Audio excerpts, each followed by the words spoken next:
যারা যেই ব্যাপারটি জানে তাদের কাছে এই ব্যাপারটা নাথিং ব্যাপার হয়। সামান্য ব্যাপারও যদি কেউ না জানে তখন সেই ব্যাপারটাই অনেক ফটকা হয় তার কাছে। আর অনেকগুলা ব্যাপারও অনেক সময় যারা জানে তাদের কাছে কিন্তু এই ব্যাপারটা একদম সামান্য ব্যাপারই মনে হয়। তো যারা না জানে তাদের এই খটকা লাগলে এই খটখাট ছুটানোর জন্যই এই কন্টেন্টগুলো তৈরি করা। আমাদের চ্যানেলটি একদম নতুন, যারা না জানে তাদের জন্য বেশিরভাগ ভিডিওগুলোই, আর অন্য অন্য টপিক্সও ভিডিও আছে। তো আজকে টপিক্সটা হইল ভিতরের রঙের জন্য, আর ভিতরের রঙের প্লাস্টিক পেন যেটা ওইটার ব্যাপারে। সর্বমোট কথা হইল ভিতরের প্লাস্টিক পেন রঙের ক্যাটালগ। এটা হইল কালার বাই কালার 8 থেকে 10টি গ্রুপে ভাগ করা আছে।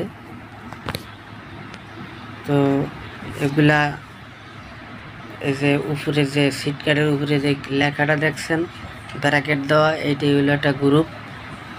এরকম বিভিন্ন গ্রুপে ভাগ করা আছে, গোলাপি, ইয়েলো, অরেঞ্জ, গ্রিন, ব্লু, এরকম 9 থেকে 10টি গ্রুপে ভাগ করা। তো প্রতিটি গ্রুপেরই 6-7টা করে কালার আছে। ব্লুর ভিতরে 8-10টা আছে, সাদার ভিতরে 8-10টা আছে, অরেঞ্জ ইয়েলোর ভিতরে 8-10টা আছে, বেগুনের ভিতরেও 8-10টা আছে।